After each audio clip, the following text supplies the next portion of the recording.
हरे कृष्णा राधे राधे दोस्तों, आप सभी का मेरे इस यूट्यूब चैनल में हार्दिक स्वागत है।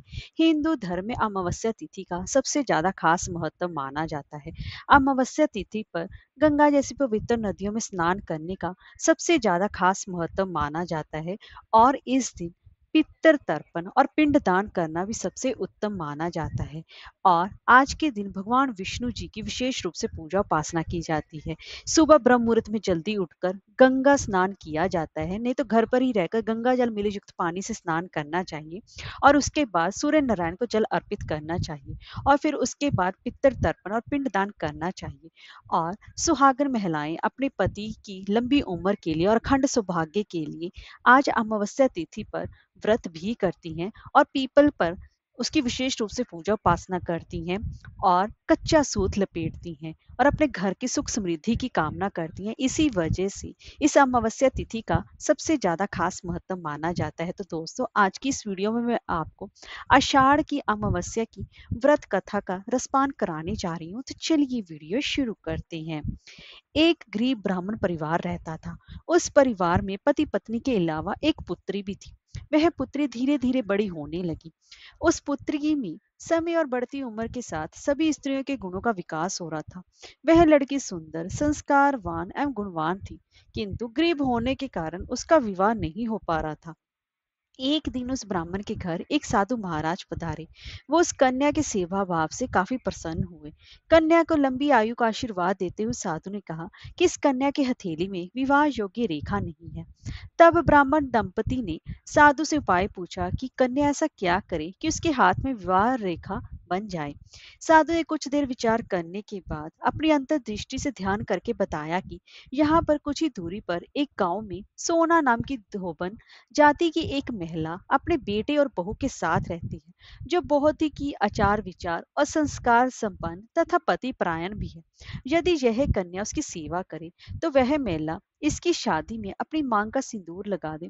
उसके बाद इस कन्या का विवाह हो तो इस कन्या का वैध योग मिट सकता है। साधु ने यह भी बताया कि वह महिला कहीं भी आती जाती नहीं है। ये बात सुनकर ब्राह्मणी ने अपनी बेटी से धोबिन की सेवा करने की बात कही। अगले दिन ही कन्या प्रातः काल ही उठकर सोना धोबिन के घर जाकर साफ सफाई और अन्य सारे कार्य करके अपने घर वापस आ जाती। एक दिन सोना धोबन अपनी बहू से पूछती है कि तुम तो सुबह ही उठकर सारे काम कर लेती हो और पता भी नहीं चलता।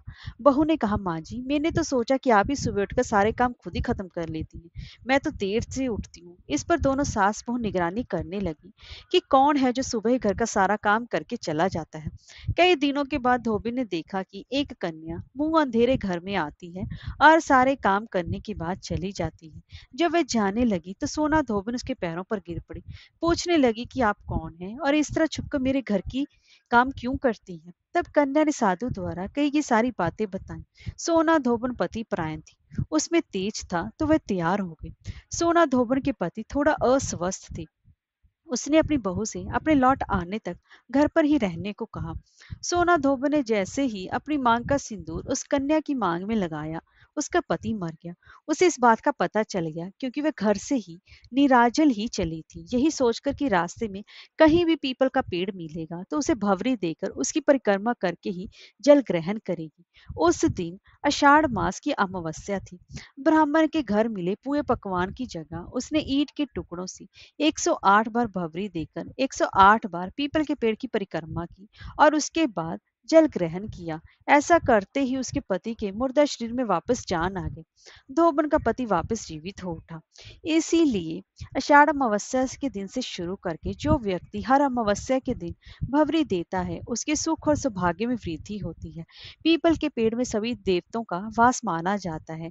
अंत जो व्यक्ति हर अमावस्या को ना कर सके, वह आषाढ़ मास में पड़ने वाली अमावस्या के दिन 108 वस्तुओं की भावरी देकर सोना धोबिन और गौरी गणेश का पूजन करता है, उसे अखंड सौभाग्य की प्राप्ति होती है। ऐसी प्रचलित परंपरा है कि पहले आषाढ़ी अमावस्या के दिन धान, पान, हल्दी, सिंदूर और सुपारी की भवरी दी जाती है। उसके बाद जो आने वाली अमावस्या होगी, उसके हिसाब से फल, मिठाई, सुहाग सामग्री और खाने की सामग्री इत्यादि की भवरी दी जाती है।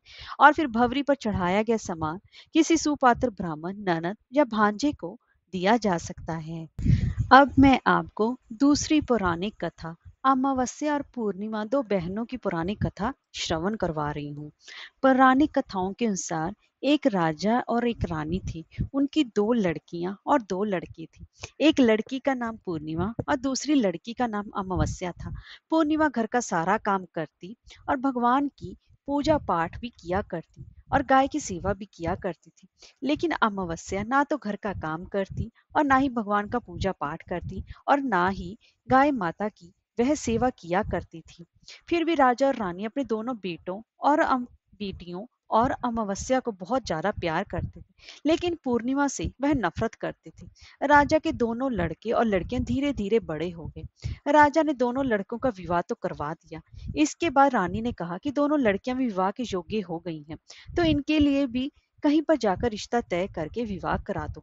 लेकिन अमावस्या का विवाह किसी बड़े घर में करना और पूर्णिमा को किसी गरीब घर में देना, क्योंकि पूर्णिमा को घर का काम करना और भगवान की पूजा पाठ करना और गाय की सेवा करना यही पसंद है। अब रानी ने राजा राजा को दोनों बहनों का रिश्ता तय करने के लिए भेजा। तो राजा अपने पड़ोसी राज्य के राजकुमार से अमावस्या की शादी का रिश्ता तय कर देते हैं और उसी गांव में एक गरीब लड़के से पूर्णिमा की शादी का रिश्ता तय कर देते हैं। राजा अपनी रानी को दोनों बहनों की शादी के रिश्ते के बारे में बताते हैं। तो रानी अब सोचती है कि पूर्णिमा की भगवान कैसे मदद करती हैं, क्योंकि ये पूजा पाठ बहुत करती है और गाय की सेवा भी करती है। लेकिन पूर्णिमा के भाई और भौजाई पूर्णिमा से बहुत ज्यादा प्यार करते थे, क्योंकि पूर्णिमा उनका घर के काम में हाथ भी बटाती थी और अमावस्या उन पर अपना रोब जमाती थी।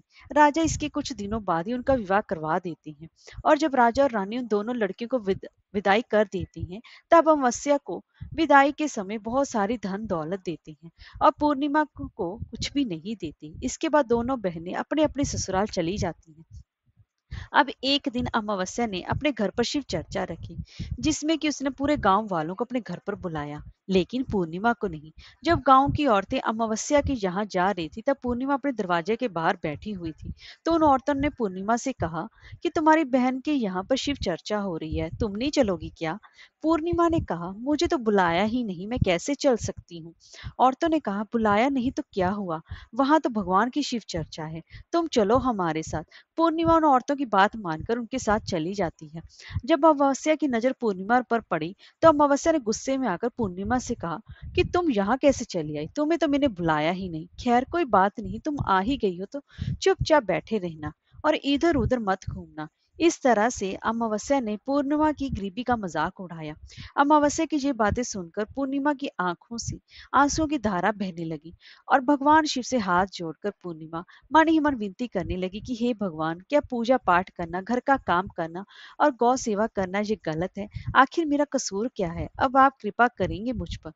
पूर्णिमा बारंबार भगवान शिव से यही कहती रही, जितने में कि शिव चर्चा पूरी हो गई।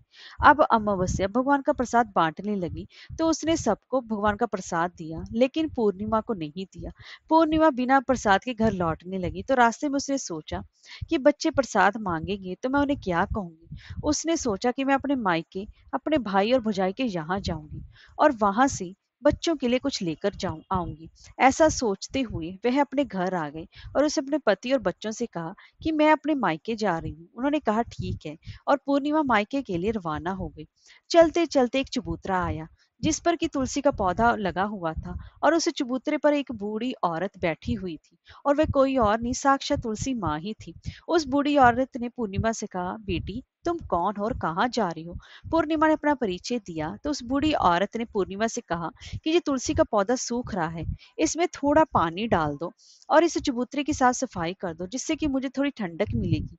पूर्णिमा ने कहा ठीक है माँ जी। उसने तुलसी में पानी डाला, चबूतरे की साफ सफाई की, तो उस बूढ़ी औरत को भी नहला दिया और उसके पैर दबाए और कहा, और क्या काम है माँ जी? उसने कहा कुछ नहीं, अब तुम जाओ और वापस आते समय मुझसे मिलकर जाना। पूर्णिमा ने कहा ठीक है माँ जी, और वह वहां से रवाना हुई। तो चलते चलते आगे एक शिव मंदिर आया। वहां पर भी एक बूढ़े बाबा मिले जो कि चबूतरे पर बैठे हुए थे। वह कोई और नहीं, साक्षात भगवान महादेव थे। उन्होंने पूर्णिमा से कहा कि बेटी तुम कौन हो और कहाँ जा रही हो? पूर्णिमा ने अपना परिचय दिया और उस बूढ़े बाबा ने पूर्णिमा से कहा कि इस चबूतरे और इस मंदिर की साफ सफाई कर दो। बेटी पूर्णिमा ने कहा ठीक है बाबा, और उसने चबूतरे और मंदिर की साफ सफाई की और पूजा पाठ की और उस बूढ़े बाबा को भी नहला दिया और कहा और क्या काम है बाबा? उस बूढ़े बाबा ने कहा कि कुछ नहीं बेटी, अब तुम जाओ और वापस आते समय मुझसे मिलकर जाना। पूर्णिमा ने कहा ठीक है बाबा, और वह वहां पर से भी रवाना हुई और आगे चलते चलते काली माता का मंदिर मिला। वहां पर भी एक बूढ़ी औरत चबूतरे पर बैठी हुई थी। उस बूढ़ी औरत ने पूर्णिमा से कहा कि तुम कौन हो बेटी और कहाँ जा रही हो? पूर्णिमा ने अपना परिचय दिया। तब उस बूढ़ी औरत ने पूर्णिमा से कहा कि बेटी, यहाँ सब पूजा पाठ करने तो आते हैं, लेकिन मंदिर की साफ सफाई कोई नहीं करता, इसीलिए इस चबूतरे मंदिर की साफ सफाई कर दो। पूर्णिमा ने कहा ठीक है माँ जी। तब पूर्णिमा ने मंदिर और चबूतरे की सारी साफ सफाई की और पूजा पाठ किया और माता का श्रृंगार किया और उस बूढ़ी औरत को भी नहला दिया और बूढ़ी औरत के पैर दबाए। और पूर्णिमा ने कहा और क्या काम है माँ जी? तब उस औरत ने कहा कुछ नहीं, अब तुम जाओ और वापस आते समय मुझसे मिलकर जाना। तब पूर्णिमा ने कहा ठीक है माँ जी। इसके बाद तो वे वहां से रवाना हुई और थोड़ा आगे चलते चलते एक नदी आई। नदी के किनारे भी एक बूढ़ी औरत बैठी हुई थी। वह साक्षात गंगा मैया थी। उस बूढ़ी औरत ने कहा कि तुम कौन हो बेटी और कहाँ जा रही हो? पूर्णिमा ने अपना परिचय दिया। इसके बाद उस औरत ने पूर्णिमा से कहा कि इस नदी पर स्नान करने तो सभी आते हैं, लेकिन यहाँ पर साफ सफाई कोई नहीं करता, इसलिए तुम इस किनारे पर साफ सफाई कर दो। पूर्णिमा ने कहा ठीक है माँ जी। पूर्णिमा ने वहां पर साफ सफाई की और उस बूढ़ी औरत के पैर दबाए और कहा और क्या काम है माँ जी? उस बूढ़ी औरत ने कहा कुछ नहीं बेटी, अब तुम जाओ और वापस आते समय मुझसे मिलकर जाना। इसके बाद पूर्णिमा नाव में चढ़ने लगी तो नाव फूलों में सजी हुई थी। वह नाव में बैठकर नदी के किनारे दूसरे किनारे पर उतर गई। इसके बाद वो अपने पीहर के घर पहुंच गई। वहां पर पूर्णिमा के भाई और भौजाइयों ने उसे देखा तो वे बहुत ही ज्यादा खुश हुए और उन्होंने पूर्णिमा की बहुत खातिरदारी की। खूब सारी बातें करते हैं और कहा कि बच्चों को भी साथ लेकर आती। इसके बाद सभी खाना खाकर सो जाते हैं और सुबह जब पूर्णिमा ने अपने ससुराल जाने के लिए कहा तो भाभी ने उसे एक लाल साड़ी दी और एक थैले में बच्चों के लिए कपड़े और खाने पीने के कुछ सामान रख दिए और कहा कि तुम बहुत दिनों के बाद आती हो, जल्दी जल्दी आया करो। पूर्णिमा ने कहा ठीक है। इसके बाद पूर्णिमा की भाभीयों ने पूर्णिमा को हाथ में थैला दिया और कहा कि जाओ और वापस जल्दी आना। इसके बाद पूर्णिमा वहां से रवाना हुई और उसी नदी के किनारे पर पहुंच गई। नाव में बैठकर नदी के दूसरे किनारे पर उतर गई और वहां पर उतरने के बाद पूर्णिमा को वही बूढ़ी माई मिली जो कि साक्षात गंगा मैया थी। उस बूढ़ी माई ने कहा आ गई हो बेटी? पूर्णिमा ने कहा "हाँ, मैं आ गई।" तो उस बूढ़ी माई ने पूर्णिमा को एक थैला दिया और कहा इसे तुम अपने घर ले जाकर ही खोलना। पूर्णिमा ने कहा ठीक है माँ जी। अब पूर्णिमा के पास दो थैले हो गए थे। उन्हें लेकर वहां से रवाना हुई। पूर्णिमा अब आगे चली तो वही काली माता का मंदिर आया। वहां पर भी काली माँ बूढ़ी माता के रूप में बैठी हुई थी। उसने कहा आ गई बेटी? पूर्णिमा ने कहा हाँ माँ जी, मैं आ गई। तो काली माँ ने भी एक थैला दिया और कहा कि इसे घर ले जाकर ही खोलना। पूर्णिमा ने कहा ठीक है माँ जी। और अब पूर्णिमा के पास तीन थैले हो गए। पूर्णिमा ने एक थैला सर पर लिया और एक एक हाथ में लिया और वहां से रवाना हुई और आगे चली तो आगे वही भगवान शिव का मंदिर आया। वहां पर भगवान शिव बूढ़े बाबा के रूप में बैठे हुए थे। तो उन्होंने कहा बेटी आ गई हो? तो पूर्णिमा ने कहा हाँ बाबा, मैं आ गई। तो उस बूढ़े बाबा ने भी पूर्णिमा को एक थैला दिया और कहा कि इसे अपने घर ले जाकर ही खोलना। पूर्णिमा ने कहा ठीक है बाबा। अब पूर्णिमा के पास चार थैले हो गए। अब पूर्णिमा के पास चार थैले हो गए, लेकिन वो भला अकेली इन चार थैलों को कैसे ले सकती थी, इसलिए उसने पुरानी साड़ी निकाली और उन चारों थैलों को साड़ी में इकट्ठा बांध लिया। और अब पूर्णिमा वहां से रवाना हुई और थोड़ा आगे चली तो वही तुलसी माँ बूढ़ी औरत के रूप में बैठी हुई मिली। उसने पूर्णिमा से कहा हो आ गई बेटी? तो पूर्णिमा ने कहा हाँ माँ जी, मैं तो आ गई। तो तुलसी माँ ने पूर्णिमा को एक थैला दिया और कहा कि इसे घर ले जाकर ही खोलना। पूर्णिमा ने कहा ठीक है माँ जी। अब पूर्णिमा के पास पांच थैले हो गए। पूर्णिमा वहां से रवाना हुई, सीधे अपने घर आ गई। पूर्णिमा ने थैलों को नीचे रखा, सबसे पहले अपने मायके का थैला खोलकर देखने लगी। उसमें बच्चों के लिए अच्छे अच्छे कपड़े और बच्चों के खाने पीने की चीजें और कुछ गहने थे। पूर्णिमा ने अपने बच्चों को नए नए कपड़े दिए और खाने पीने की चीजें दी तो बच्चे बहुत खुश हुए। अब पूर्णिमा ने दूसरा थैला खोला तो उसे गंगा मैया ने देखा। उसमें सोना और चांदी भरा हुआ था। अब पूर्णिमा ने तीसरा थैला खोला तो उसे काली माता ने दिया। उसमें 16 श्रृंगार का सामान भरा हुआ था। अब पूर्णिमा ने चौथा थैला खोला तो भगवान शिव ने उसे दिया था। उसमें धन संपत्ति और वो सारी खुशियां भरी हुई थी। अब पूर्णिमा ने पांचवा थैला खोला तो जो उसे तुलसी माता ने दिया था उसमें चावल, दाल और 7 प्रकार का अनाज, धान भरा हुआ था। अब पूर्णिमा के घर में किसी प्रकार की कोई चीज की कमी नहीं थी और उसका घर धन धान्य से परिपूर्ण हो गया। और अब पूर्णिमा और उसका परिवार भी खुशी खुशी रहने लगा। अब पूर्णिमा के मन में विचार आया, क्यों ना मैं भी अपने घर शिव चर्चा कराऊं, और शिव चर्चा का कार्यक्रम रखा। तो पूर्णिमा ने गांव से सभी को बुलाया, अपनी बहन के घर भी गई अपनी बहन को बुलाने के लिए। अब अमावस्या अपनी बहन के घर शिव चर्चा में आई तो उसने देखा कि पूर्णिमा के घर में किसी चीज की कोई कमी नहीं है। इतनी धन दौलत देखकर अमावस्या आश्चर्यचकित रह गई और उसने पूर्णिमा से कहा कि तुम्हारे घर में इतनी धन दौलत कैसी है। पूर्णिमा ने कहा कि देखो बहन, तुमने शिव चर्चा रखी और उसमें मुझे नहीं बुलाया, तो भी मैं बिन बुलाए तुम्हारे घर आई, और तुमने भगवान का प्रसाद तक मुझे नहीं दिया, और तुमने मेरी गरीबी का मजाक भी उड़ाया। उसके बाद जब मैं अपने घर आ रही थी तो रास्ते में मन में विचार आया कि घर पर बच्चे जब प्रसाद मांगेंगे तो उन्हें मैं क्या दूंगी और क्या कहूंगी, इसलिए मैंने सोचा कि मैं अपने मायके जाऊंगी। और मैं अपने मायके चली गई और जो कुछ भी घटना हो वे सब अमावस्या को बता दी। तब अमावस्या ने पूर्णिमा से कहा कि तुम भी मुझे प्रसाद मत दो और मुझे डांटो, लेकिन पूर्णिमा कहा ये तो भगवान का प्रसाद है, मैं तो सबको दूंगी और तुम्हें भी दूंगी। फिर भी अमावस्या ने प्रसाद ही नहीं लिया और वह सीधे अपने घर चली गई। घर जाकर अपने बच्चों से कहकर वह अपने मायके जाने के लिए रवाना हो गई। चलते चलते रास्ते में वही तुलसी माँ मिली जो चबूतरे पर बूढ़ी माँ का रूप धारण करके बैठी हुई थी। उस बूढ़ी माँ ने अमावस्या से कहा कि बेटी तुम कौन हो और कहाँ जा रही हो, ये तुलसी का पौधा सूख रहा है, इसमें थोड़ा सा पानी डाल दो, इस चबूतरे की साफ सफाई कर दो। इस पर अमावस्या ने कहा, ए बुढ़िया, तुझे दिखाई नहीं देता मैंने कितनी महंगी साड़ी पहन रखी है, ये गंदी हो जाएगी।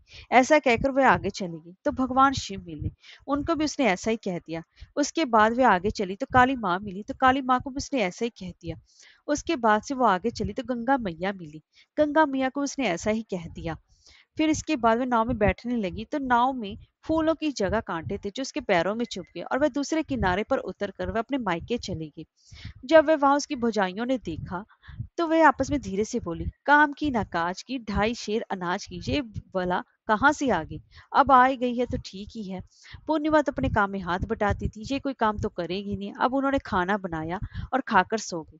अमावस्या सुबह उठी, अपनी भौजाइयों से कहा, मैं अपने ससुराल जा रही हूँ। तो उन्होंने कहा ठीक है जाओ। अमावस्या बोली, पूर्णिमा को तो तुम लोगों ने एक थैला दिया था और मुझे कुछ नहीं दोगी क्या। भौजाइयों ने कहा, तुम घर जाओ, थैला तुम्हारे घर पहुंच जाएगा। फिर वह वहां से रवाना हुई और नदी के किनारे आकर नाव में बैठकर दूसरे किनारे पहुंची। वहां गंगा मैया बूढ़ी माँ का रूप धारण करके बैठी हुई थी। बूढ़ी माँ ने कहा, आ गई हो बेटी। तो उसने कहा, हाँ आ गई। अमावस्या ने कहा, तुमने पूर्णिमा को एक थैला दिया था, मुझे नहीं दोगी क्या। क्या बूढ़ी बूढ़ी माँ ने कहा, तुम अपने घर जाओ, थैला तुम्हारे घर पहुंच जाएगा। इसके बाद काली माँ ने भी ऐसे ही कह दिया। इसके बाद भगवान शिव ने भी ऐसे ही कह दिया। और इसके बाद तुलसी माता ने भी ऐसे ही कह दिया। इसके बाद जब वह घर पहुंची तो आंगन में 5 थैले रखे हुए थे। अमावस्या अपने मन में सोचा कि आज तो मैं निहाल हो गई। उसने जल्दी जल्दी से सभी थैलों को खोला तो उसमें किसी में मिट्टी तो किसी में पत्थर तो किसी में कंकड़, किसी में कोयला, किसी में सांप और बिच्छू भरे हुए थे। ये सब देखकर उसे अपना सर पकड़कर कहने लगी कि हे भगवान, मुझे मायके में भी कुछ नहीं मिला और इन थैलों में भी कुछ नहीं मिला। इसके बाद अमावस्या दौड़ती हुई अपनी बहन पूर्णिमा के घर जाती है और पूर्णिमा से कहती है, तुझे इतना सब कुछ मिला और मुझे कुछ भी नहीं मिला, आखिर क्यों। पूर्णिमा ने कहा कि मैं जब अपने मायके जाती हूँ तो अपनी भौजाइयों के साथ मिलकर काम करती हूँ और तुमने कभी उनकी इज्जत नहीं की, इसीलिए तुम्हें वो भला क्या देती। और इसके बाद तुमने माँ गंगा को भी ठुकरा दिया और काली माता को भी ठुकरा दिया, भगवान शिव को भी ठुकरा दिया और तुलसी माता को भी ठुकरा दिया, इसलिए उन्होंने भी तुम्हें कुछ नहीं दिया। अमावस्या बोली, बहन मुझे माफ कर दो, मैंने सारा तुम पर अत्याचार किए हैं, मुझे कुछ नहीं मिला। कोई बात नहीं, मैं भगवान की भक्ति करके सब कुछ प्राप्त कर लूंगी, मुझे इसका रहस्य बताओ। तो पूर्णिमा ने कहा कि तुम 3 सूत्र का ज्ञान ले लो। पहले सूत्र में दया मांगना और दूसरे सूत्र में चर्चा करना, तीसरे सूत्र में 108 बार ओम नमः शिवाय मंत्र का जाप करना। भगवान ने जो 3 सूत्र दिए हैं इनको अपने हृदय में बसा लेना। मैंने सच्चे मन से भगवान की पूजा पाठ की, इसलिए मेरे पास कुछ नहीं था, फिर भी भगवान ने मुझे सब कुछ दिया और तुम्हारे पास जो सब कुछ था वह भी खत्म हो गया।